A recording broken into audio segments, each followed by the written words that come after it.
কঠিনতম হাসরের ময়দানে যেদিন প্রচণ্ড উত্তপ্ত সূর্যের তাপ বিচ্ছুরিত হতে থাকবে, আর সেদিন সূর্য থাকবে সকল মানুষের মাথার অতীব নিকটে। সবাই সেদিন ইয়া নফসি জপতে থাকবে, আর উত্তপ্ত রৌদ্রতাপে ঘামে সবাই তলিয়ে যেতে থাকবে। সেই ভয়াবহ পরিস্থিতিতে 7 জন ব্যক্তি রব্বুল আলামিনের আরশের ছায়াতলে স্থান পাবে। আর তারা কতই না সৌভাগ্যবান যারা সেদিন মহান আল্লাহ তাআলার এই রহমতের ছায়ার নিচে স্থান দখল করবেন। তাদের প্রথমত যিনি স্থান পাবে তিনি হলেন ন্যায়পরায়ণ বিচারক বা হাকিম, যিনি সুষ্ঠুভাবে মানুষের বিচার কার্য পরিচালনা করতেন। দ্বিতীয়ত যিনি স্থান দখল করবেন তিনি হলেন সুশাসক, ন্যায়পরায়ণ বাদশাহ। আমরা এখন এই দ্বিতীয় নম্বরের চরিত্রের অধিকারী সম্পর্কে জানতে চলেছি।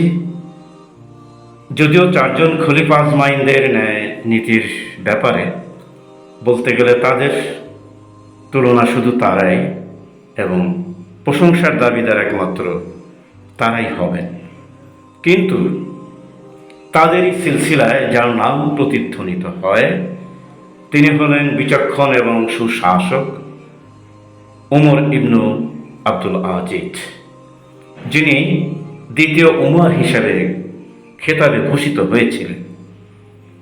তারই শাসন আমলে যখন তিনি রাজকোষের হিসাব চাইলেন এবং হিসাব চাওয়ার পরক্ষণেই যথাযথ হিসাব যখন বুঝে পেলেন, তখন তিনি অবাক হলেন এবং বললেন, আল্লাহু আকবার, সুবহানাল্লাহ।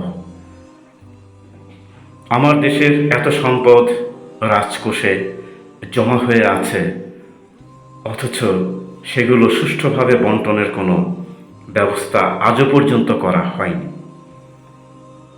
আর উল্লেখ থাকে যে তার সময় সকল মানুষ দান, সাদকা এবং যাকাত প্রত্যেকেই আদায় করতে বাধ্য ছিল।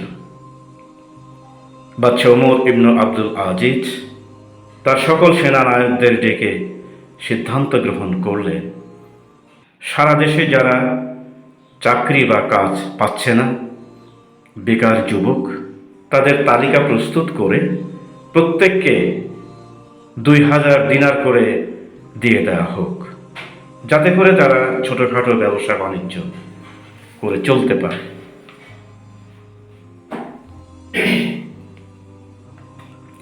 সিদ্ধান্ত অনুযায়ী তালিকা প্রস্তুত করে মাথাপিছু 2000 দিনার করে সবাইকে দিয়ে দেওয়া হলো। এবং কিছুদিন যেতে না যেতেই দ্বিতীয় ধাপে বাদশাহ নামদার সকল সেনাপ্রধানকে তলব করলেন। এ কারণেই যে তার আর চোখে ঘুম নেই, অর্থাৎ তিনি অনুভব করছেন এত সম্পদ রেখে যদি উনি মৃত্যুবরণ করেন তাহলে কঠিন কিয়ামতের ময়দানে রব্বুল আলামিনের সামনে কি জবাব দিবেন। ঠিক যেভাবে অনুসূচনা করতেন ওমর ইবনুল খাত্তাব, খলিফাতুল মুসলিমিন, আল্লাহ তাআলার দরবারে প্রার্থনা জানাতেন, ইয়া রব্বুল আলামিন, আমার এই গুরু ভার, এই গুরু দায়িত্ব আমি বহন করছি। এমত অবস্থায় যদি কোনো ক্ষুধার্ত কুকুর ফুরাত নদীর তীরে না খেয়ে মারা যায়, তাহলে তোমার দরবারে আমি কি জবাব দিব। এমনও ছিলেন ইসলামের প্রকৃত শাসকগণ। তো যা হোক, আবার সিদ্ধান্ত নেওয়া হলো বৈঠকের মাধ্যমে যে যেহেতু কোষাগারে এখনো অঢেল সম্পদ রয়ে গিয়েছে, এবার বাদশাহ উমর ইবনু আব্দুল আজিজ আদেশ দিলেন, সারা দেশে যত দরিদ্র ছেলে মেয়ে আছে যাদের বিয়ে শাদী হচ্ছে না, তাদের সুষ্ঠুভাবে বিয়ে শাদীর ব্যবস্থা করার জন্য। ঠিক সিদ্ধান্ত অনুযায়ী এ কাজটি করা হলো। সবার বিয়ে শাদী দিয়ে দেওয়া হলো যারাই সাবালক ছিলেন। তারপর কিছুদিন যেতে না যেতেই বাদশাহ নামদার উমর ইবনু আব্দুল আজিজ যেন তার চোখে ঘুম নেই, যে আরও কত সম্পদ যেন গচ্ছিত রয়েছে। তৃতীয় ধাপে সেনাপ্রধানদের ডেকে আবার তিনি বৈঠকে বসলেন এবং তারা জানালেন, হে প্রিয় খলিফাতুল মুসলিমিন, আমরা বিয়ে শাদী সম্পন্ন করে দেওয়ার পরেও রাজকোষে এখনো অনেক সম্পদ জমা রয়ে গেছে। সুবহানাল্লাহ। এবার প্রিয় শাসক একটু চিন্তা করে বললেন, ঠিক আছে, আমার দেশে যে সকল অসহায় দরিদ্র কৃষক মজুর রয়েছে তাদেরকে উন্নত চাষ আবাদ করার জন্য যথাযথভাবে সহযোগিতা করা হোক। সেনাপ্রধানগণ কথা মতো ঠিক সেই কাজটি করলেন। সকল দরিদ্র গরিব চাষিদের মাঝে আবার 1000 দিনার করে বন্টন করে দিলেন। আবার খলিফাতুল মুসলিমিন উমর ইবনু আব্দুল আজিজ সবাইকে তলব করলেন, অর্থাৎ তিনি টেনশনে তার ঘুম যেন হারাম হয়ে গিয়েছে। চতুর্থবার আবার সেনাপদার্থের আগমন ঘটল এবং বৈঠক করলেন এবং বাদশাহ নামদার বললেন, এবার তাহলে আপনারা দেশের যাতায়াত ব্যবস্থা, রাস্তাঘাট সংস্কারের কাজ করে ফেলুন, যাতে আমার দেশের মানুষের চলাচল করতে সুবিধা হয়।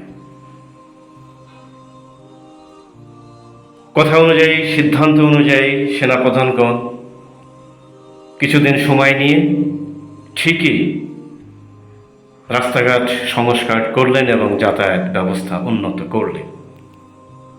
এবার পঞ্চমবারের মতো বাদশাহ নামদার খলিফাতুল মুসলিমিন উমর ইবনু আব্দুল আজিজ আবার সেনাপ্রধানদেরকে ডাকলেন এবং বললেন, বারবার আপনাদেরকে ডাকার জন্য আমি অত্যন্ত মর্মাহত এবং দুঃখিত, এবং এটাও বলতে চাই যে আপনাদের সুদক্ষ চিন্তাধারা এবং পরিশ্রম দেশের জন্য করছেন, এজন্য আমি সবাইকে ধন্যবাদ জানাই।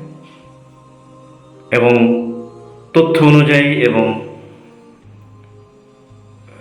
রিপোর্ট অনুসারে দেখা যাচ্ছে যে আরও কিছু সম্পদ গচ্ছিত রয়ে গিয়েছে।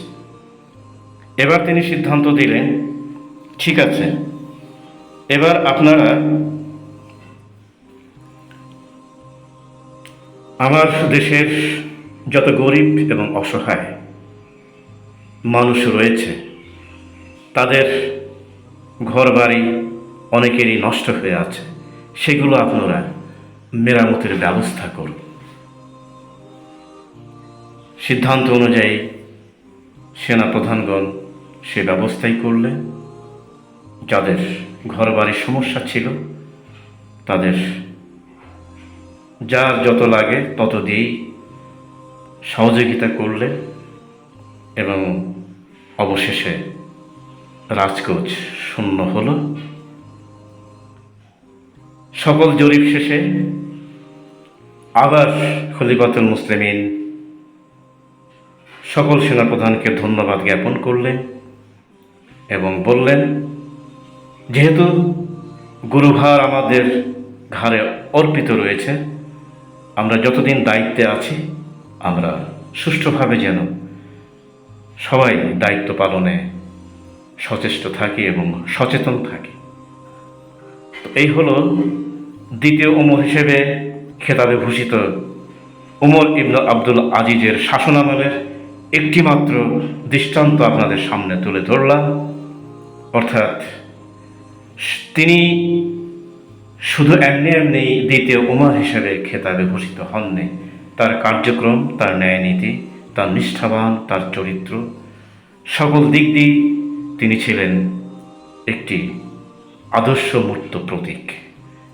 এবং মুসলিম সমাজে এবং মুসলিম রাষ্ট্রে এমন শাসকই আমরা প্রত্যাশা করি, এবং এমন শাসকের শাসনে আমরা যেন পেয়ে থাকি। আল্লাহ তাআলা সেই তৌফিক দান করুন। আসসালামু আলাইকুম ওয়া রাহমাতুল্লাহি ওয়া বারাকাতুহু।